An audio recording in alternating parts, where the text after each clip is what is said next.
उत्तराखंड से। राधे राधे महाराज जी। महाराज जी, जो हम चाहते हैं हमें ईश्वर नहीं देते तो मन में थोड़ा सा संशय होता है, हम हमें क्यों नहीं दिया, या जैसे हम चाहते थे वैसा देखो, क्यों नहीं एक बात मान लीजिए, ये हमारे ईश्वर की दुकान है। क्या दुकान में आप जाकर बोलो ये वस्तु हमें दे दो, वो आपको दे देगा? दुकान में वस्तु लेने के दो अधिकार चाहिए। पहला अधिकार अर्थ का, आपके पास रुपया होना चाहिए तो आप दुकान से वस्तु ले सकते हैं, या आप घर वाले होने चाहिए। घर वाले होने चाहिए तो घर वाले हैं तो आप गए, बोले भैया वो जरूरत है, जरा हमारे वो सामान देना, तो बिना तौल के उतने अपने जितने दे देगा। पैसे से मतलब नहीं। क्यों? क्योंकि घर वाला है। आप दो में से कौन हो? ना आप हरि के घर वाले बने और ना आपके पास तपस्या रूपी धन है, तो आपकी कामना कैसे पूर्ति हो जाए? आप बोलिए, कैसे पूर्ति हो जाए? मेरे ईश्वर की दुकान में है सबका जीवन खाता। अब आप बोलिए कैसे आपकी कामनाएं पूर्ण हो? आप अनुष्ठान कीजिए, आप तपस्या कीजिए, आप भजन कीजिए और मांगिए, देखिए पूर्ण होती है कि नहीं होती। न तपस्या है, न भजन है, न साधना है, और न हरि को अपना मानते हो, तो फिर किस अधिकार से तुम्हें भगवान दे दे? क्यों दे दे तुम्हें? तुम ही प्यारे हो क्या? पूरा जगत उनका बच्चा है, जड़ चैतन्य सब उनका बच्चा है। तुम तो मांगना जानते हो, लेकिन पशु पक्षी कितनी योनियां जो बेचारे मांगना नहीं जानते, वो हरि उनकी पूर्ति करते हैं कि नहीं करते? कौन सा? आप देखो पशु पक्षियों को, देखो कितने स्वस्थ पुष्ट एकदम सुंदर दिखाई देंगे। हरि सबका पोषण करता है, उसका चराचर जगत बच्चा है। लेकिन अगर मांग तो मांग दो से ही पूर्ति होती है, या तो तुम्हारे पास धन हो या तुम दुकान वाले के घर वाले हो। तो आप हरि को यदि अपना मान करके प्यार करते हो तो मांगना बनता है, या इतनी तपस्या हो, आपके पास अनुष्ठान हो, जप हो, तो जो मांगोगे वो मिल जाएगा। अब दोनों में से एक भी नहीं है। लोगों को मांगना भी नहीं आता। ठाकुर जी के पास जाते हैं, बोलते हैं मैं एक भोग लगाऊंगा, हमारा काम कर दो। ठाकुर जी से मांगना भी नहीं आता। ठाकुर जी को ठाकुर जी मानो यार, प्रभु को प्रभु मानो और अपना स्वामी मानो, अपना प्रीतम मानो, अपना यार मानो, तो अभी काम बनने लगे। आप क्या सोचते हो? आपके परिवार में कितने लोग हैं? परिवार में कितने लोग हैं? 13 तेरह। तेरह। 13 तुझको अर्पण कर दो। क्या लागे मेरा, भी सारी बात बन जाए। वो ऐसे रीझता है। जैसे देखो, हमने एक बार उदाहरण में बताया था कि जैसे एक पिता मानो 4 बेटे हैं और 4 बेटों को एक एक सेव दिया, पिता ने ही दिया।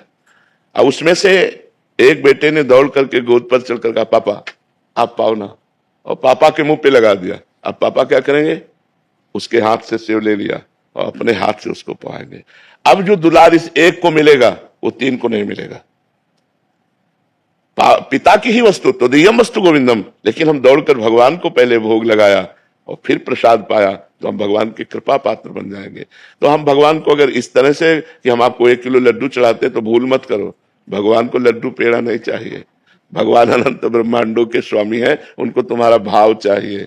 तो भाव है नहीं, प्रेम है नहीं, तपस्या है नहीं, तो कामना क्यों पूर्ति हो? हमें बताओ ना कैसे पूर्ति हो कामना की। अगर हम भगवान से कोई चाह पूर्ति कराना चाहते हैं तो हमें 2 में से एक होना पड़ेगा। या तो भगवान के बनो, पक्का पूरा सबल तेरा तुझको अर्पण, क्या लागे मेरा, या तो ये आओ, और या फिर तब करो, और फिर देखो कामना की पूर्ति होती कि नहीं। ऐसे कामना की पूर्ति नहीं होगी। ऐसे भगवान को कोसो मत। संपूर्ण सृष्टि भगवान का बच्चा है और संपूर्ण सृष्टि को आवश्यक सामग्री भगवान सबको दे रहे। कामनाओं की पूर्ति के लिए आपको तप करना पड़ेगा, आपको भजन करना पड़ेगा। कामनाओं की पूर्ति के लिए आपको भगवान से प्यार करना पड़ेगा, तभी आप ले सकते हैं। योगेंद्र उपाध्याय जी। राधे राधे महाराज जी। महाराज जी, आप कह रहे हैं कि आप उच्च शिक्षा मंत्री हैं उत्तर प्रदेश शासन के। महाराज जी, आप कह रहे हैं कि राजनीतिक व्यक्ति अपनी व्यस्तता के कारण पूजा पाठ, ध्यान व भक्ति के लिए बहुत कम ही समय निकाल पाता है। ऐसी परिस्थिति में कौन सा सरल भक्ति मार्ग होगा जिससे उसका आध्यात्मिक विकास संभव हो और परलोक सुधर सके? किसका प्रश्न आपका? भगवान ने गीता जी में कहा यत करोषि, यानी जो भी करते हो। इसमें ये नहीं कहा कि आप ये करिए, यत करोषि, जो करते हो मुझे अर्पित कर दो। पर भगवान को अर्पित वही वस्तु की जाती है जो पवित्र होती है, जो धर्म युक्त होती है। जैसे हम भगवान को अपना कर्म अर्पित करना है, तो पहले हमको ये ध्यान रखना है कि हम जिस पद पर हैं, हम अपने पद के अनुसार कर्तव्य कर रहे हैं कि नहीं। पद का दुरुपयोग तो नहीं हो रहा हमारे द्वारा, भय या प्रलोभन से हम अपने पद का दुरुपयोग तो नहीं कर रहे। दुरुपयोग करना स्वार्थ की पूर्ति, सदुपयोग करना दूसरों का हित, दूसरों का मंगल, दूसरों के लिए सुख विधान करना। जैसे आप बहुत अच्छे पद पर हैं तो आप हमारे समाज का बड़ा मंगल कर सकते हैं, हमारे समाज का बड़ा हित कर सकते हैं और करते भी होंगे। तो हम जो कर्म करते हैं यदि उसे धर्म पूर्वक करें और भगवान को अर्पित कर दें तो उसे समर्पण का जो भाव हमारे अंदर आएगा वो एकदम संसारिक कर्म है।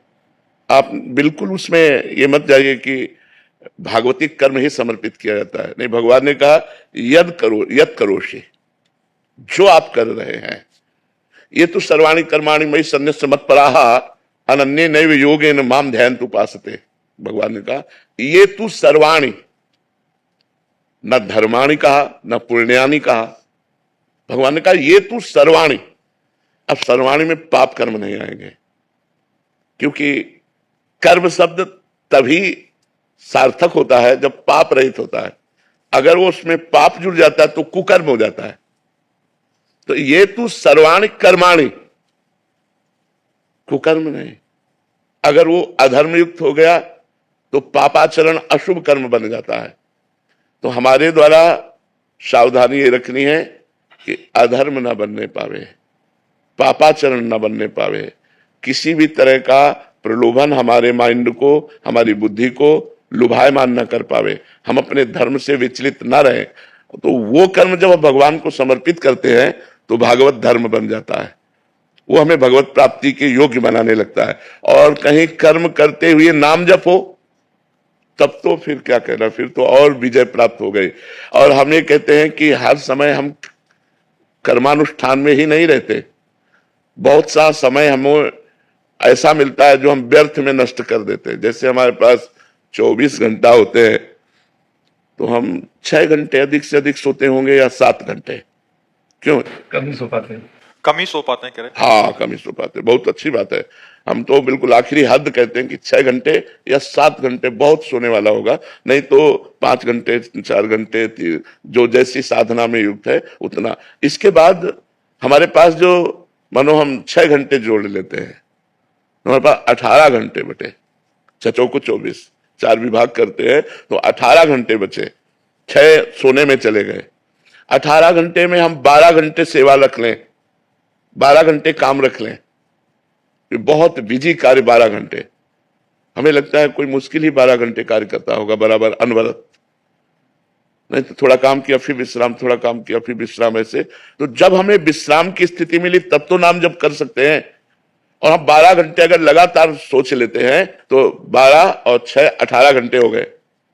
18 घंटे के बाद हम 2 घंटे भोजन में रख लेते हैं, 2-3 टाइम जितना भी आप पाए, तो 19-20 घंटे हो गए। 20 घंटे के बाद हम 1 घंटा मनोरंजन रख लेते हैं। संसारिक आदमी अगर करना भी चाहे, पेपर पढ़ना है, समाचार देखना है या और भी जो भी करना है, इसके बाद 3 घंटे ऐसे बचते हैं जिनमें आप बिल्कुल भजन कर सकते हैं। आप उन 3 घंटे में बताओ क्या कर सकते हैं? हमने 12 घंटे आपको काम के लिए दिए, 6 घंटे सोने के लिए दिए, 2 घंटे भोजन के लिए दिए, 1 घंटे मनोरंजन के लिए दिए, तो 3 घंटों का प्रयोग आप बताओ कहां करोगे? अगर वो 3 घंटे भजन में लगा दिए जाए तो हम एक बहुत अच्छी साधना कर लेंगे, बीच बीच में नाम जप करते हुए। और 3 घंटे जो हमारे 24 घंटे में निकले उनको 3 विभाग में कर देते हैं। हम 1-1 घंटे 24 घंटे में समय निकालकर भजन को देते, केवल भजन को देते, तो हमारे मनुष्य जीवन की जो सार्थकता है वो ठीक हो जाएगी। साधन धाम मोक्ष कर द्वारा जो हमारा मनुष्य जन्म साधना के लिए मिला है, मोक्ष के लिए मिला है, उसकी पूर्ति हो जाएगी। अब आप या कोई व्यापारी या कोई किसान या किसी भी डिपार्टमेंट का, तो 3 घंटे सबके पास बच सकते हैं। अगर हम 3 घंटे भजन में लगा दें तो हमारा जीवन सार्थक हो जाए। तो हमें चाहिए कि नाम जप करते हुए हमें कर्म करना चाहिए, तो आपका कर्म ही आपकी पूजा है। बस उसमें सावधानी इतनी कि अधर्म ना होने पावे, क्योंकि अधर्म हो गया तो फिर वो पूजा नहीं, वो पाप है। और अगर अधर्म नहीं हुआ और वो कर्म हम भगवान को समर्पित कर दिए तो वो पूजा ही हो जाएगी। जैसे गला काटना कभी पूजा नहीं होता, लेकिन अर्जुन जी को भगवान आदेश करते हैं इनका गला काटिए। मामन स्मर युद्ध च, उठ खड़े हो, मेरा स्मरण करो। तो वो कर्म कितना भी भयावना क्यों ना हो, यदि वो धर्म पूर्वक है और भगवत समर्पित कर दिया जाए और नाम जप किया जाए, तो उसी कर्म से हमें भगवत प्राप्ति हो जाएगी। रजनीश जी इंदौर से। श्री श्री हरिवंश महाराज जी, भगवान मांसाहार और दूध कीड़ा जुआ खेलने को छोड़कर जितने भी महत् पापाचरण होते हैं मुझसे सभी हुए हैं शरणागति के पूर्व, कृपया दंड विधान करें या इनका प्रायश्चित या शमन कैसे करूं ताकि प्रारब्ध ना नाम जप बने। कीजिए, किसका प्रश्न है? नाम जप कीजिए और ये नियम ले लीजिए कि अब लो नशा नहीं, अब ना नशे हो। आज तक जो हमसे हुआ वो हुआ, अब नहीं होगा। पक्का नियम ले लो और नाम जप करो, भगवान का यश श्रवण करो, भगवान की लीला कथा श्रवण करो, भगवत सेवा विराजमान कर लो ठाकुर जी की। अलग से कोई प्रायश्चित करने की जरूरत नहीं, सब इसी से भस्म हो जाएगा। पहला तो जो हृदय में जलन होती है उससे पाप क्षीण होते हैं, दूसरा जो हम प्रतिज्ञा ले लेते हैं उससे पाप क्षीण होते हैं, और तीसरा जब हम भगवान नाम जब कीर्तन करते हैं उससे सब पाप नष्ट हो जाते हैं, तभी तो भगवत प्राप्ति होती है। तो आपको उल्लास पूर्वक नाम जप करो और कोई कठिन प्रायश्चित करने की जरूरत नहीं है। अरविंद यादव जी लखीमपुर। महाराज जी आपके चरणों में कोटि कोटि प्रणाम। महाराज जी गांव में रामायण पढ़ने के लिए लोग बुलाते हैं जो अखंड ज्योत रखते हैं, वहां पर मेरे साथ कुछ लोग अब आके रामायण पढ़ते हैं तो वो गुटखा खाकर भी पढ़ते हैं। मैं मना भी करता हूं तो कहते हैं कि मुझे थोड़ी ना मना किया है शास्त्र ने, और कुछ लौंग आदि या नहीं, ये गंदी प्रवृत्ति के लोग हैं, ये ऐसा अपराध है। मसाला या गुटखा या किसी भी तरह के इन पदार्थों को खा करके भगवत चरित्रों का गायन करना निषिद्ध है। हाँ, एक उपाय हो सकता है, ठाकुर जी को पान का भोग लगाया जाए जिसमें तमाकू ना हो, इलायची, लौंग, सौंफ, कुछ मीठी चीजें जैसे गुलकंद आदि है, ऐसी डाल करके और वो आप मुख में रख लें, फिर निषेध नहीं माना जाएगा। लेकिन यदि आप ऐसे गुटखा तमाकू खाकर करते हैं तो ये निकृष्टता है, ये शास्त्र का अपमान है, ये मर्यादा के विहीन है और ये पाप लगेगा जो ऐसा लोग करते हैं। इसलिए हमारी सबसे प्रार्थना है, जहां तक हमारी आवाज पहुंचे, कि आप लोग भागवत कथा श्रवण या भागवत कथा कथन या रामचरितमानस श्रवण या रामचरितमानस कथन या वृंदावन की परिक्रमा या गिरिराज जी की परिक्रमा, इनमें कोई भी नशा ना करें। अगर नशा करेंगे तो लाभ लेने गए हो, ऊपर से आपकी हानि हो जाएगी, अपराध बन जाएगा। नहीं खाना चाहिए, बिल्कुल नहीं खाना चाहिए, गलत है। महाराज जी जो ग्रंथ है इनको छूना या जैसे कहीं भी रख रहे हैं जैसे किताबों की तरह, इनका भी कुछ नहीं, हाँ, बिना वस्त्र के आवरण के ग्रंथ को रखना ही नहीं चाहिए। एक पीला वस्त्र या लाल वस्त्र, एक वस्त्र का आवरण ऊपर से ओढ़ाना चाहिए वस्त्र को और पवित्र रखना चाहिए। अपवित्र दशा में सदग्रंथों को नहीं छुआ जाता। स्नान आदि करके पवित्र होके प्रणाम करके और फिर जो आसन होता है सदग्रंथ रखने का, जिसे रील कहते हैं, उसके ऊपर वस्त्र डाल करके फिर हम वाचन करें, फिर गायन करें। ऐसे अपवित्र दशा में न छुएं। जूठा मुंह हो तो न छुएं, अपवित्र शरीर हो तो सदग्रंथों को न छुएं, नहीं तो आपकी बुद्धि पतित हो जाएगी। इन चीजों को महाराज जी आजकल कोई मान ही नहीं रहा, मतलब बड़ी अपवित्रता सी फैल रही है महाराज जी। असली बात, भगवान का भय नहीं रह गया, धर्म का भय नहीं रह गया, ये भय नहीं रह गया कि हमसे पाप हो जाएगा। अब तो जो मन मावे सो कर रहे हैं, पूछो मत, क्योंकि बुद्धि भ्रष्ट हो गई है ना। भय हो तो हमें लगे कि हम गलत करेंगे तो हमारा पुण्य नष्ट हो जाएगा, भगवान नहीं मिलेंगे, हमारे को हानि होगी। अब तो बड़े भाग्य हैं जो कोई भगवान के इन ग्रंथों का वाचन करता हो, कथन करता हो, पाठ करता हो। नहीं तो लोग दिन भर मोबाइल में लगे रहते हैं, इधर उधर के कार्यों में अपना जीवन व्यर्थ करते हैं। अब हमें लगता है कि अगर गांव में देखा जाए तो पहले जब हम बच्चा थे तो 2-4-6 जगह लालटेन जला करके रामचरितमानस का गायन होता था। 10-5 बूढ़े बैठे हैं, रामायण हो रही, कहीं भागवत कथा हिंदी की हो रही। अब देखा जाए तो हमें लगता है एको जगह ऐसा होना मुश्किल है पूरे गांव में। कहीं कोई मंदिर आदमी कर रहा हो तो कर रहा है, नहीं तो अब कहाँ, अब तो घर में टीवी चल गई है, जेब में मोबाइल है, तो ऐसा कोई, तो अब पवित्रता का ज्ञान नहीं रह गया है। अब शौचालय में वही मोबाइल लेकर के गए तो मोबाइल को स्नान तो नहीं करवाया ना, वैसे ही मोबाइल लिए रसोई में घूम रहे हैं, वैसे तो वो बुद्धि को पतित नहीं करेगा। तो आप इतनी सूक्ष्मता की बात कब देखें, जब शराब पी रहे हैं, मांस खा रहे हैं, अपवित्र भोजन पा रहे हैं, तो इन पवित्रताओं की तरफ देखे कौन। हमें तो अभी तक अनुमानतः बहुत कम ऐसे लोग मिल रहे हैं जो शराब नहीं पी रहे, मांस नहीं खा रहे, गलत आचरण नहीं कर रहे। अगर उनमें मिल भी रहे हैं तो बहुत सुधार पक्ष में है, सत्संग सुनकर तो वो मिल रहे हैं, और या जो बहुत अच्छे धर्म वाले गृहस्थ के यहाँ जन्मे वो मिल रहे हैं, नहीं तो प्राय नए बच्चे सब गंदे आचरणों में, गुटखा खाना, शराब पीना, बीड़ी सिगरेट पीना, ये सब गंदे आचरणों की तरफ बढ़ रहे हैं। जो धर्म से चलते थे वो लोग भी अपने आचरण बिगाड़ रहे हैं। कलयुग का बड़ा विचित्र प्रभाव मतलब बहुत कम लोग होंगे जो नशा न करते हो, कोई नशा नहीं। बहुत कम लोग होंगे ऐसे जो कोई नशा ना करते हो। बहुत कम लोग होंगे ऐसे जिन्होंने जीवन में कभी शराब अपनी जिह्वा पे नहीं रखी। बहुत कम लोग होंगे जो पराई माता बहनों की तरफ गंदी दृष्टि न की हो, या पराये पुरुष की तरफ गंदी दृष्टि न की हो। तो इन सब बातों को देखते हुए लग रहा है कि अगर हम सुधर जाए तो सुधर जाए, नहीं तो कलयुग का और प्रभाव बढ़ता चला जाएगा, वो हमको गिराता चला जाएगा, हम सब गिरते चले जाएंगे। और हम आज इसी को जीवन मान लिया है, अध्यात्म शून्य जीवन को जीवन मान लिया है। धर्म ग्रंथों के अनुसार चलना, संत वाणी के अनुसार चलना, परम पवित्र जीवन रखना, ये तो बहुत मतलब दुर्लभ चीज होती जा रही है। फिर भी सत्संग के प्रभाव से आज हमारा समाज बदल रहा है। आज हमारे समाज के नवयुवक जन बदल रहे हैं, उनके जीवन चरित्र अच्छे हो रहे हैं। ऐसा हमको यहीं बैठे बैठे सुनने को मिलता है, जब हमारे सामने नवयुवक जन बोलते हैं हमने सत्याग दिया और हम अच्छे मार्ग में चल रहे हैं, तो हमें बड़ा हृदय में शीतलता होती है, अच्छा लगता है कि हमारी समाज सुधर रही है। अंजलि शर्मा जी, मध्य प्रदेश से। राधे राधे महाराज जी। महाराज जी, मेरा सवाल है कि जीवन की कठिन परिस्थिति में कैसे निपटे उस समय? नाम जप, जितना नाम जप होगा तो बड़ी से बड़ी कठिन परिस्थिति को भी आप आनंद पूर्वक सह कर लांग सकते हैं। अगर भजन नहीं है फिर बुद्धि काम नहीं करेगी, चाहे जितना बुद्धि लगाओ भजन के बिना काम नहीं करेगी। भजन और भगवत कथा, ये दो में सामर्थ्य है कि बड़ी बड़ी विपत्तियों के समय को भी काट देगी।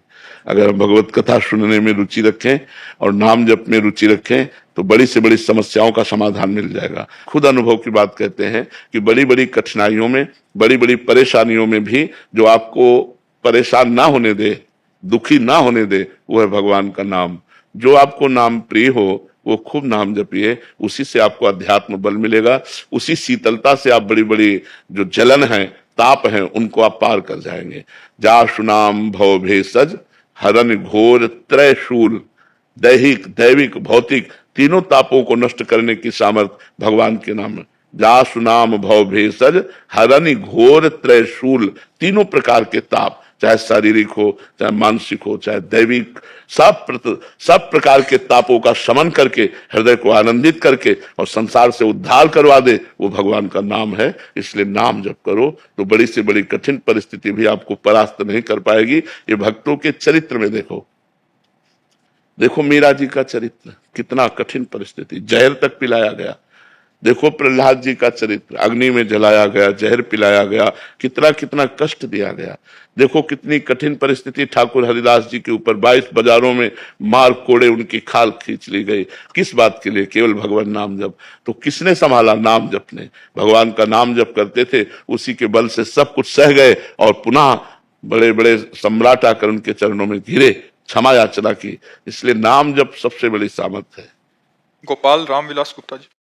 राधे राधे जी, राधे राधे महाराज जी। महाराज जी, अभी जो चर्चा हुई उसी के रिगार्डिंग का प्रश्न था कि आज समाज में विचारों, जीवन शैली और मान्यताओं के आधार पर विभाजन की प्रवृत्ति बढ़ती जा रही है। ऐसे में सामाजिक समरसता और सद्भाव को वास्तविक रूप में स्थापित करने के लिए व्यक्ति को मतलब क्या करना चाहिए, क्या व्यवहार अपनाना चाहिए, या हमें अपने आप में क्या परिवर्तन लाना चाहिए? हम खूब उच्च स्वर से कहते हैं, जब तक आप अध्यात्मवान नहीं बनोगे तब तक सुधरने वाला नहीं। ना आप सुधरोगे ना समाज सुधरेगी।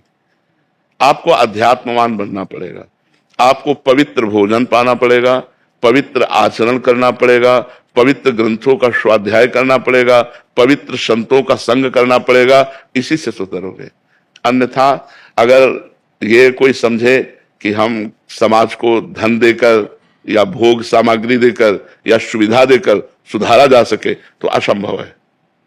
भाई भाई में, पिता पुत्र में, पति पत्नी में आज प्रेम नहीं रह गया। आज दिखाई नहीं देता, प्रेम नहीं दिखाई देता। पति संशय में है अपनी पत्नी पर, पत्नी संशय अपने पति पर। माता पिता को लगता है पता नहीं जीवन हमारा कट पाएगा कि नहीं कट पाएगा बच्चों के बीच में, जो वयोवृद्ध हो गए हैं। मतलब बड़ा संकटपूर्ण आज हमारा समाज होता जा रहा है। नए बच्चे उद्दंडता की मूर्ति होते जा रहे हैं। असभ्य बर्ताव करना, नशा करना, इधर उधर की गंदी बातों में चित्त देना, तो बड़ा समाज का ऐसा जो कुछ हिस्सा सुधर रहा है वो संत समागम, जो संतों की बात सुन रहे हैं, अपने आचरणों में उतार रहे हैं, वही सुधर रहा है। नहीं शेष मनमानी आचरण हो रहे हैं। बहुत से लोग तो हमारे पास आते नहीं इस बात से कि हम जाएंगे तो बाबा छुड़वा देगा, नशा छुड़वा देगा, गंदी बातें छुड़वा देगा। जब तक संत संग नहीं होगा, शास्त्रों का स्वाध्याय नहीं होगा, आध्यात्मिकता नहीं होगी, तो हमारे समाज में प्रेम नहीं है। यार मतलब हमारी यही समझ नहीं आता, भाई भाई से प्रेम नहीं कर रहा। एक माँ के उदर से पैदा हुए, भाई भाई से प्रेम नहीं कर रहा, बेटा माँ को प्यार नहीं कर रहा, माँ बेटे को प्यार नहीं कर रही, पिता पुत्र परिवार सब संबंधों में खटाई आती जा रही है, छल कपट घुसता चला जा रहा है। मतलब जीवन कैसे जिएंगे?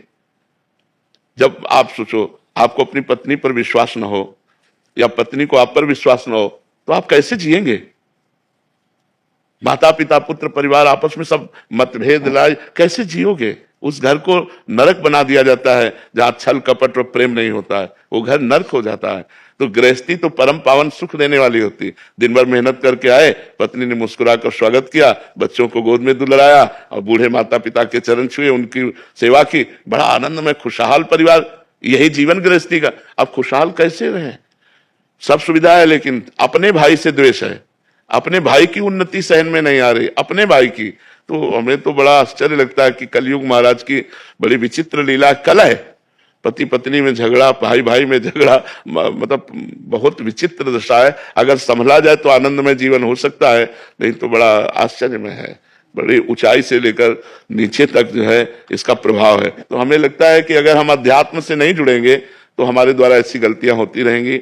और ये कलह है, अशांति, छल कपट जहां घुस गया वो जीवन बर्बाद कर देता है, उस परिवार को बर्बाद कर देता है। और प्राय घर घर में कलह हो रही है, कलह घर घर में हो रही है। ये नहीं होना चाहिए। क्षमावान बनो, सहनशील बनो, अध्यात्मवान बनो, तभी समाज सुधर सकता है। दिव्या सिंह जी। राधे राधे महाराज जी। महाराज जी, नाम निष्ठा कैसे दृढ़ हो, नाम हृदय में प्रकाशित कैसे हो? नाम जपने से अधिक से अधिक बार बार नाम जप करें, अधिक समय नाम जप करें, खूब श्रद्धा पूर्वक नाम जप करें, सम्मान पूर्वक नाम जप करें, तो हमारी नाम निष्ठा प्रकट हो जाएगी। सातु दीर्घ काल निरंतर सत्कार सेवितो दृढ़ भूमि। पातंजलि जी कह रहे हैं, यदि दीर्घ काल माने लंबे समय तक सत्कार पूर्वक आदर सहित बार बार नाम जप करें तो दृढ़ भूमि, नाम निष्ठा जागृत हो जाएगी। सातु दीर्घ काल निरंतर निरंतर सत्कार आदर सहित सेवितो, खूब नाम का स्वाद ले लेकर राधा राधा राधा राधा राधा, तो हृदय में दृढ़ भूमि, फिर हृदय में स्वयं चलने लगेगा। नाम निष्ठा, नाम प्रेम सब नाम जप से आ जाएगा। पहले हम जबान से नाम जपना खूब अभ्यास करें, मन में मन की चक्कर में ना पड़े कि मानसिक नहीं। पहले हम जिव्या, यद जिव्यागे वर्तते नाम तुभ्यम, जिसकी जिव्या के अग्रभाग पर आपका नाम विराजमान है, तो हम खूब नाम जप करें जिव्या से राधा राधा राधा राधा राधा, तो हमारे अंदर गूंज हो जाएगी नाम की। फिर मन पकड़ लेगा, जब मन पकड़ लिया फिर तो बात बन जाती है। मन पकड़ ले नाम जप को तो सोवत हु रसना रटे राधा कृष्ण सुनाम। पूज्य श्री रघुनाथ दास गोस्वामी जी के लिए आता है, जो राधा कुंड के थे, सोवत हु रसना रटे राधा कृष्ण सुनाम। वो सोते थे तो उनकी जिव्या से निकलता था राधा कृष्ण राधा कृष्ण राधा कृष्ण राधा। लेकिन नियम बहुत जोर का था, इसीलिए सबकी स्थिति ऐसी आना बहुत मुश्किल है। लौन तक्र ब्रज को लियो परस्यो नहीं कछुआन, नमक और मठा इसके सिवा कुछ नहीं खाया, और वो भी ब्रजवासियों का। लौन माने नमक, तक्र माने मठा। लौन तक ब्रज को लियो परस्यो नहीं कछुआन। रघुनाथ दास गोस्वामी जी के लिए आता है कि वो छाछ और नमक डाल करके वही लेते थे 12 महीना, बस इतना ही आहार था। सोचो, केवल छाछ और नमक डाल कर लेते, तब उनके सोवत हो रसना रटे राधा कृष्ण सुनाम। हर्ष जी गुजरात से। राधे राधे गुरु जी। राधे राधे महाराज जी। महाराज जी, क्या भगवत प्राप्ति होने से पहले साक्षात भगवान का दर्शन होना संभव है? वैसे हम ये कह रहे हैं कि भगवान कभी भी किसी को भी मिल सकते हैं, इसमें हम संशय नहीं करते, पर बिना भगवत प्राप्ति की योग्यता है। भगवान है तो सब जगह, दिखाई थोड़ी देंगे, कोई कण ऐसा नहीं, भगवान ही कण बने हुए हैं। तो भगवान की प्राप्ति की योग्यता आती है अंदर, तब भगवान दिखाई देते हैं। देखो, जैसे जो श्री कृष्ण रूप अर्जुन के साथ है, हम उसे नहीं देख सकते, पक्का हम नहीं देख सकते। और जिसे अर्जुन श्री कृष्ण रूप को देख रहे हैं, वो विराट रूप को नहीं देख सकते। विराट रूप के लिए दिव्य दृष्टि दी ना, तब उन्हीं श्री कृष्ण में विराट का दर्शन हुआ। वही श्री कृष्ण विराट रूप में दिखाई दिए। हमको वही श्री कृष्ण नहीं दिखाई दे रहे जो अर्जुन के साथ थे। अर्जुन को वो श्री कृष्ण तो सहज दिखाई दे रहे, लेकिन विराट रूप नहीं दिखाई दे रहा। विराट रूप के लिए उनको दिव्य दृष्टि प्राप्त करनी पड़ी। तो कण कण में भगवान है, पर जब तक हमारी योग्यता नहीं होगी तब तक हमको नहीं। अब ऐसे कोई कि हमें भगवान मिल गए तो हम उसको भी प्रणाम करेंगे, क्योंकि किसी भी तरह भगवान से जुड़ने की बात करें तो प्रणाम, लेकिन बिना योग्यता के। योग्यता है कि निरंतर नाम जब चल रहा है, सारे काम क्रोध आदि दोष नष्ट हो चुके हैं, वो भगवान के प्रेम में उन्मत्त है। अब वो कुछ भी कह दुर्लभ नहीं है। भगवान की लीला में प्रवेश हो जाना है, भगवान का दर्शन करना, वो बात अलग। एक आए थे हमसे, बोले हम भगवान का साक्षात्कार किए। सब लोग प्रणाम करो भाई, भगवत साक्षात्कार महापुरुष आया, प्रणाम करो। तो सब लोगों ने प्रणाम किया। अब वो तो सीधे साधे सरल भगत होते, सबने प्रणाम किया।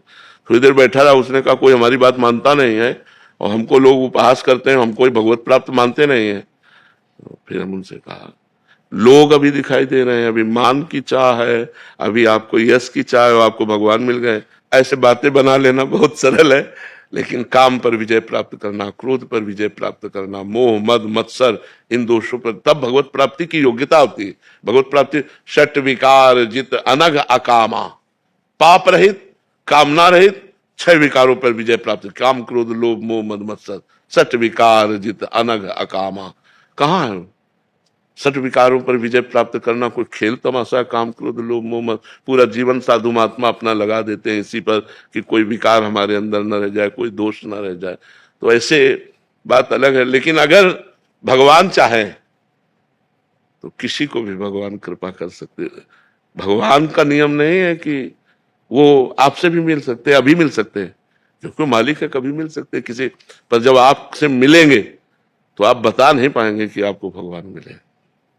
आपकी आंखें, आपका रोम रोम, आपका हृदय देखकर कोई पहचान ले तो पहचान ले। आप अपने मुंह से नहीं कह सकते कि मुझे भगवान मिल गए। जिसे भगवान मिल जाते हैं वो कभी मुख से नहीं कह पाता, ये पहचान होती है। उसकी रोम रोम बताएगा भगवत प्राप्ति, उसकी आंखें बताएंगी, उसका हृदय बताएगा, उसका वो किस कोटि का महात्मा है, किस कोटि का। लेकिन वो मुख से नहीं कह सकता वो कुछ। प्रेम में ये अपने प्रीतम के मिलन की बात कोई कह पाता है क्या? कोई नहीं कह पाता। अपने प्यारे के मिलन की बात नहीं कह पाता। अगर कहता है तो सूखा है, वो प्रेमी नहीं है। और जो प्रेमी है वो अपने प्यारे के मिलन की बात नहीं। प्यारे की बात आते ही अब सुप्रभात चलने लगेगा, शरीर कांपने लगेगा, उसकी दशा बदल जाएगी, वो बता तो कैसे पाएगा? यही बात, यही परिचय बताएंगे। नेत्र, रोम रोम, शरीर पुलकित, ये परिचय बताएगा कि भगवान का भक्त है, ये भगवान से जुड़ा हुआ है। वो वाणी से नहीं कह पाता कि हम भक्त हैं, हम प्रेमी हैं, हम ज्ञानी हैं। वो तो सूखे हृदय वाले ऐसी बात बोलते हैं, जिनका हृदय प्रेम में डूबा है वो ऐसा नहीं बोलते। अमित जी, जी, राधे राधे। महाराज जी, महाराज जी, कितना भी खुद को शरीर या जीव कहकर संबोधित कर लूं, ये देह भाव वैसा का वैसा ही बनाऊं। बिना भजन के ऐसे थोड़ी चला जाएगा। भजन करना पड़ेगा, ऐसा थोड़ी है। इंजेक्शन लगेगा तो आपको ही पीड़ा होगी। ये थोड़ी कि शरीर को इंजेक्शन लग रहा है आप निरपेक्ष है, ऐसा नहीं। बस उस समय भजन चल रहा है तो निरपेक्षता आने लगेगी, सह जाओगे, व्यथित नहीं होगे। और क्या पीड़ा तो होगी, पीड़ा तो सिद्धों को भी होती है। चाटा मारोगे तो गाल में दर्द नहीं होगा, लेकिन उसको विवेक के द्वारा काटा जाता है। शरीर का प्रारब्ध था, उसको शांत। ऐसी एक स्थिति आती है, अवधूत स्थिति, जिसमें शरीर की शुद्ध नहीं है, वो तो बहुत बड़ी स्थिति है। तो खूब भजन करो, भजन से ही परिपक्व होगे। जितना भजन करोगे उतना मोह नष्ट होता जाएगा, जितना मोह नष्ट होता जाएगा उतना ही आप निरपेक्ष होते जाओगे शरीर से। ऐसे संतों को देखा गया कि उनके पैर में कीड़ा पड़ गए, तो कीड़ा अगर निकल के गिर जाता है तो उठा के रख देते हैं, भैया तेरा भोजन है, पा। अब सोचो एक चींटी काटे कितना कष्ट होता है, उनके पैर में कीड़ा। तो ऐसे वो हैं शरीर से निरपेक्ष महापुरुष, उनको ज्ञान है। जैसे तकिए पे कीड़ा लगा हो तो हमको क्या फर्क पड़े, क्योंकि हम कोई तकिया तो है नहीं। ऐसे हम कोई शरीर तो है नहीं, शरीर को कष्ट हो रहा है तो हमको क्या। पर ऐसी स्थिति प्राप्त होना ये बहुत बड़ी बात है। बातों से नहीं प्राप्त होती कि मैं शरीर नहीं हूं, ऐसे नहीं प्राप्त होता। नाम जप करो, अच्छे आचरण करो, परोपकार करो, ये सब देखकर भगवान कृपा करेंगे आपके ऊपर, तो आपको असली ज्ञान प्राप्त हो जाएगा। एक होता है नकली ज्ञान, अनुभव नहीं है ना तो वो ज्ञान काम नहीं करेगा।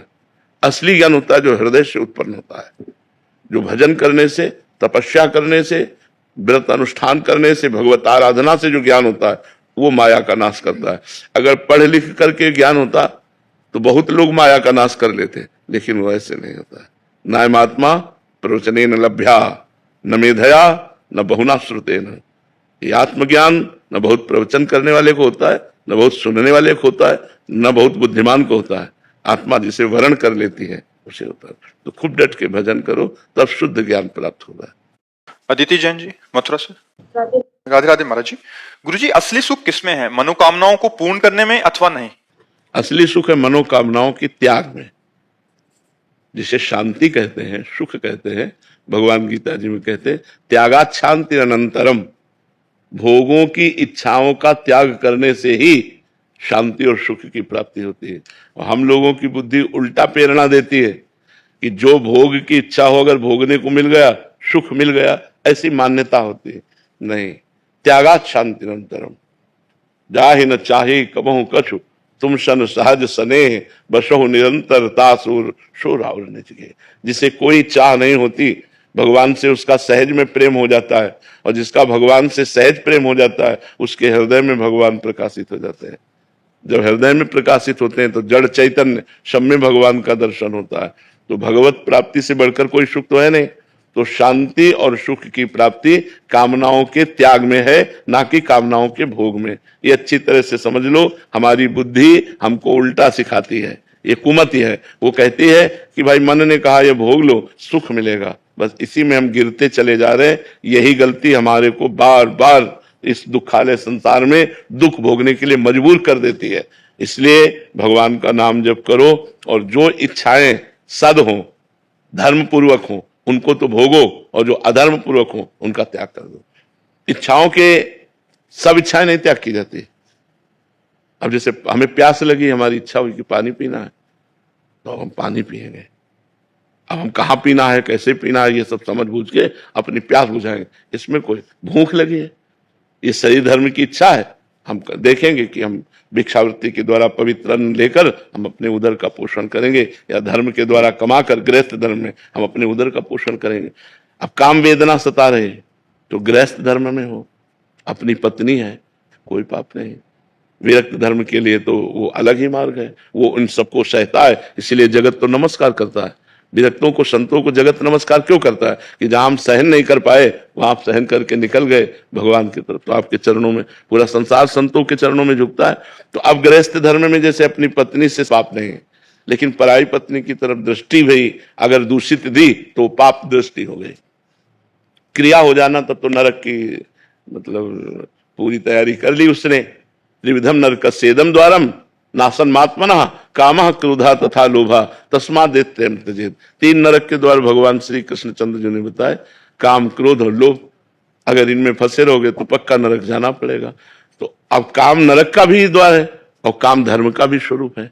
अपनी पत्नी से सहवास करके संतान उत्पत्ति करना ये धर्म पूर्वक काम है, और पराई स्त्री की तरफ कुदृष्टि करना और सहवास करना ये नरक का द्वार है। लोभ, धर्म पूर्वक कमाए हुए धन से हम अपने परिवार का पोषण कर रहे हैं, और धर्म पूर्वक धन हम कमाए जिससे हम समाज की भी सेवा कर सकें, कोई पाप नहीं। लेकिन बेईमानी पूर्वक घूसखोरी, चोरी, अधर्म पूर्वक कमाना धन, ये नरक का द्वार है। काम और क्रोध, क्रोध तभी प्रकट होता है जब कामना में पूर्ति नहीं होती। कामा संजायते क्रोधा। तो हम कामनाएं सद करेंगे, और जब वो नहीं पूरी होंगी तो हम भगवान की इच्छा मानकर शांत हो जाएंगे। लेकिन असद कामनाओं में ऐसा नहीं होता। जब असद कामनाएं पूरी होती तो पूरी ही होनी चाहिए, और नहीं पूरी होगी तो क्रोध आ जाएगा। तो हमें लगता है कि भगवान का आश्रय लेकर कामनाओं के त्याग में ही सुख है, ना कि कामनाओं के भोग में। ऐसा संत और शास्त्र सम्मत बात है ये। महीप शरण जी मुंबई से। श्री राधे, श्री हरिवंश। श्री हरिवंश महाराज जी। महाराज जी, क्या आप रोज एक ही दिनचर्या से थकते नहीं हैं? सुबह 1-2 बजे उठो, फिर वही दैनिक दिनचर्या वगैरह, यही बात सभी सहयोगियों पे लागू होती है महाराज जी? थकने की तो बात जाने दो, समय कम पड़ता है। रोज ऐसा लगता है कि आज हमारा भजन कम हुआ, आज हमें और समय मिलता और भजन करता। 24 घंटे में 1 मिनट भी न टीवी है, न ट्रांजिस्टर है, न मोबाइल है, न पेपर है, न किसी व्यक्ति से हंसी मजाक है, किसी से किसी भी तरह का कोई संपर्क भी नहीं। बस इतना ही संपर्क है जो एकांतिक में आप लोगों से प्रश्न उत्तर कर लेते हैं, शेष एकांत जो भगवान की चिंतन मनन की धारा है, बस उसे उबने की तो बात तब होती है जो मन के प्रतिकूल कार्य किया जाए, तब उबने की बात होती है। अब मन राजी हो गया भजन में तो उसको तो और समय मिले, अधिक से अधिक समय मिले, रात में जग करके भजन। हम 1:30 बजे जग गए थे, 1:30 बजे से हमारी दिनचर्या, ऐसे भी नहीं हुआ 1:30 बजे से दिनचर्या चल रही और बराबर चलती रहेगी। तो थकने का तो नाम नहीं, अंदर और जलन है कि अभी जो भजन होना चाहिए, जितना होना चाहिए उतना नहीं हो पा रहा हमसे, हमें और भजन करना है। अगर हमारी किडनी ठीक होती तो शायद और हम भजन कर पाते। हमारे तो अंदर जलन है कि अब जितना करना चाहिए उतना नहीं कर पा रहा हूं। उबन कैसे हो सकती है? क्यों, किसका प्रश्न है? उबन कैसे हो सकती है? कोई रूटीन आता है, सेम सुबह उठे यहाँ पूरा साल। इतना सुखद रूटीन है कि वो इतना आनंद देता है कि उसमें और मांग होती है, और मांग होती है। इससे बढ़कर और क्या हो सकता है? सोचो, उबन तो तब हो जब संसारिकता हो, हमारे प्रभु नवम नवम, हमारे प्रभु की बात नवम नवम, हमारे प्रभु का नाम नवम नवम, हमारे प्रभु की लीला नवम नवम, हमारे प्रभु की साधना का आनंद नवम नवम। नयो नेह नव रंग नयो रस नवल श्याम वृषभानु किशोरी, नव पीतांबर नवल चूनरी, नई नई बूंदन भींजत गोरी, नव वृंदावन हरित मनोहर, नव चातक बोलत मोर मोरी, नव मुरली जु मल्हार नई गति, श्रवण सुनत आए घन घोरी, नव भूषण नव मुकुट विराजत, नई नई उरप लेत थोरी थोरी, जैसे हित हरिवंश आशीष देत मुख, चिर जीवो भूतल जोरी। सब कुछ हमारे प्रभु का नया है, पुराना हो तो जी उबे, नाम नया नया लगता है, रूप नया नया लगता है, सब नवम नवम है। पुराना हो ना तो ये लगे यार बार बार रिपीट कर रहे हैं, थकान लगे। मुझे थकान नहीं, मुझे और नशा चढ़ता है, और जपूं और देखूं और गाऊं और रटूं और जगूं और रोऊं, ऐसा लगता है। तो हमें तो थकान तो महसूस नहीं होती, उबन भी महसूस नहीं होती गुरु कृपा से। बस यही लगता है कि और भूख लग रही है, और भजन की भूख लग रही है, और प्रभु के लीला गायन की, प्रभु के लीला चिंतन की। तो इसमें उबन तो है। जी, संसारिक दृष्टिकोण से तो ये सब कि हम नया नया चीज देखना चाहते हैं। जैसे आप पूरे साल यही पीला ही डालना है तो लाल डाल सकते हैं, पीला डाल सकते हैं, काला डाल सकते हैं, तो यही तिलक लगाना है, उतना ही करना है श्रृंगार भी प्रभु का। तो इसमें उबन नहीं होती महाराज जी? नहीं, बिल्कुल नहीं होती। अच्छा, और क्या, चलो आज अमेरिका घूमने चलते हैं, आज बेंगलोर चलते हैं, पूरा साल 6 महीने वृंदावन में इसी कुटिया में रहे। हाँ, नहीं, उबन नहीं होती। ये कुटिया तो बहुत बड़ी, हमको तो रसोई जितना भी मिल जाए तो एकांत में समय व्यतीत करने, बस चुपचाप निरंतर चित्त को प्रभु में जब लगा देते हैं ना, तो सब बाहरी बातें अच्छी नहीं लगती। तो अब वो चीज जो बचपन से मिटाने में लगे थे, गुरु कृपा से वो चीज मिट गई है, तो अब ये सब कुछ अच्छा नहीं लगता। महाराज जी, कल हम एक पद पढ़ रहे थे, आपकी यही स्थिति का वर्णन भोरी सखी जी लिख रही हैं। ऐसो दुख दीजे ही माही, बिनु पद कंज छटा दृग देखें, को सुहावे नाही। नाम रटें दृग ढारें आंसू, छिन छिन अति अकुलाहें, काहू सो मिले वो ना सुहावे, बातन सो घबराही। बस्ती छोड़ी एकांत बैठी वो, जग सब शून्य दिखाही। होरी ऐसे दुख बिनु प्यारी, जीवन जन्म बिल्कुल महापुरुषों की बारे जी ऐसी स्थिति हो जाती है। बहुत सारे पद, बहुत सारे ऐसे विरह कि किसी कुछ अच्छा ना लगे, मतलब ये संसार अच्छा ना लगे, कहीं बस कोने में बैठ के रोती रहूं बस समझ में आ रहा है आपको? और महाराज जी, एक इनका प्रश्न है कि महाराज जी, इतनी आपको साधना करते हुए समय हो गया है, और कुछ ऐसे दिन नहीं आए जिसमें आपको लगा कि चलो अभी घर चलते हैं वापस? कभी नहीं, गुरु कृपा से कभी नहीं। एक एक सप्ताह भोजन नहीं मिला, गर्मी सर्दी बरसात ऐसे ही सहे हैं। कभी स्वेटर नहीं मिला, कभी कंबल नहीं मिला, गंगा के किनारे भ्रमण करते रहे। आज के मतलब 27 वर्ष पहले, 27 साल तो वृंदावन रहते हो गए। ये अभी जो सुविधा देख रहे हो 10-12 वर्ष की है। ये पूरा जीवन कष्ट में, पर भगवान की कृपा से कभी एक दिन भी ऐसा नहीं आया चलो घर चलते हैं। जिस दिन से घर से निकले आज तक घर नहीं गए। जिस दिन से घर की रसोई में भोजन पाकर त्यागा, आज तक कभी किसी के घर की रसोई में भोजन नहीं किया। अब यहाँ वृंदावन में थोड़ा नियम शिथिल हो गया, शरीर रोग ग्रसित है, तो यहाँ बन जाता है, कोई बना के दे दिया तो ऐसे नहीं। माधुकरी के सिवा और आकाश वृत्ति जो हमारे सामने परमात्मा भेज दे वही हम खाएंगे, अन्यथा नहीं खाएंगे, किसी से मांगेंगे नहीं।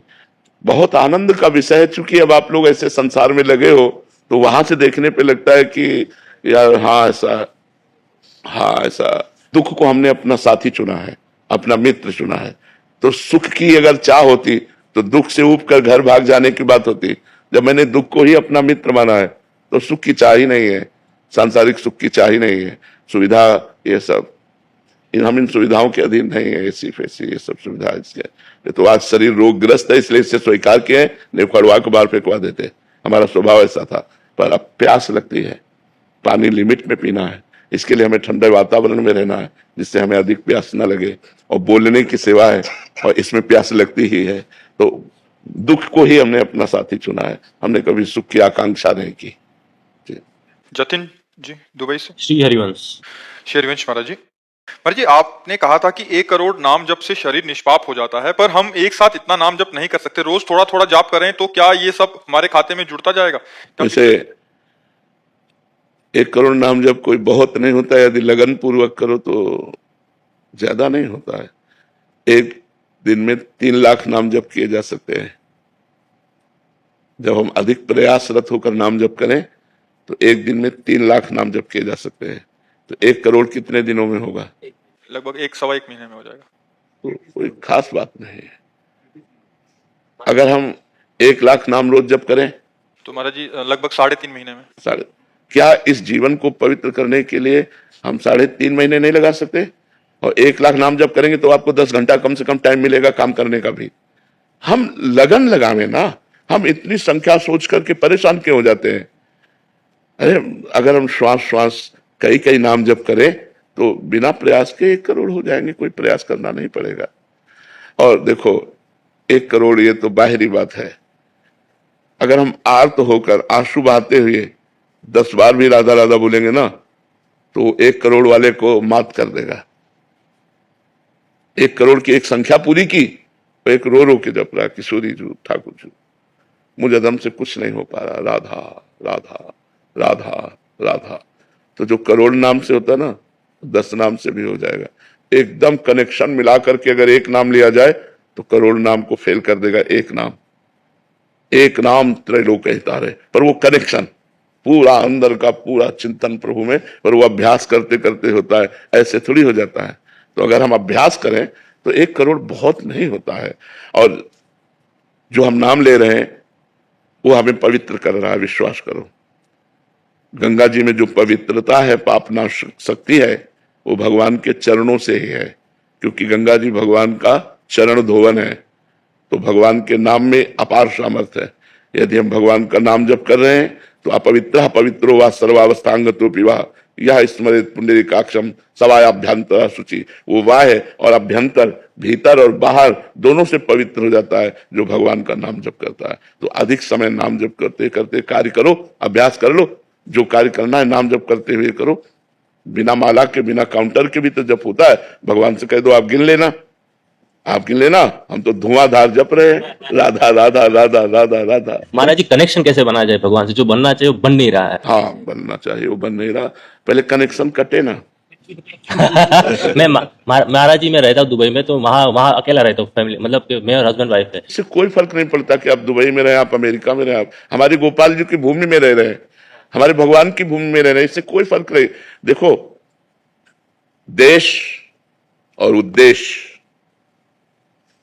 इसमें अंतर है। देश कोई भी हो सकता है, लेकिन उद्देश्य हमारा यदि भजन है तो हमें कोई नहीं टाल सकता, कोई नहीं हटा सकता। उद्देश्य सही था तो विभीषण जी ने रावण के अत्याचारी लंका पर रहते हुए भी ऐसी महान भक्ति की कि भगवान ने कहा तुम सारीखे संत प्रिय मोरे धरो देह नहीं आन नहीं हो रहे। तो दुबई और अमेरिका और हालैंड और थाईलैंड में इससे क्या फर्क पड़ता है? कहीं भी शरीर रहे, हम भगवान का नाम जप करेंगे, हम खान पान पवित्र रखेंगे, हम व्यभिचार नहीं करेंगे, हम शराब नहीं पिएंगे, हम गंदी बात नहीं देखेंगे, गंदी बात नहीं सुनेंगे, गंदी बात नहीं बोलेंगे, बढ़िया हो, क्या परेशानी है? कोई हमें परेशानी नहीं है। हम कितने आपको ऐसे भक्त बताएं कि आप आश्चर्य मानेंगे। अमेरिका में रहते हैं और शिष्य है और वहां अमेरिका में वृंदावन रस रीति का भजन कर रहे हैं, तो आप विचार कर सकते हो कि ऐसे भोग विलासी देश में भी रह करके वो भोग विलास का त्याग करके और भजन कर रहे हैं। तो हम कहीं भी रहे, हमारा उद्देश्य ठीक है तो देश बाधा नहीं डाल सकता, और हमारा उद्देश्य ठीक नहीं है तो हम किसी भी देश में रहे वो हमारे भजन के लिए बाधा पहुंचा देगा, भजन में बाधा पहुंचा देगा पक्का। जो सावधान नहीं है उनके द्वारा पापाचरण हो रहा है, उनके द्वारा गंदी बातें हो रही, उनके द्वारा प्रपंच हो रहा है, और जो संत गुरुजनों के शासन में है उन पर कृपा है तो फिर एक क्षण के लिए भी भगवान का विस्मरण ना करते हुए वो वृंदावन वास कर रहे हैं।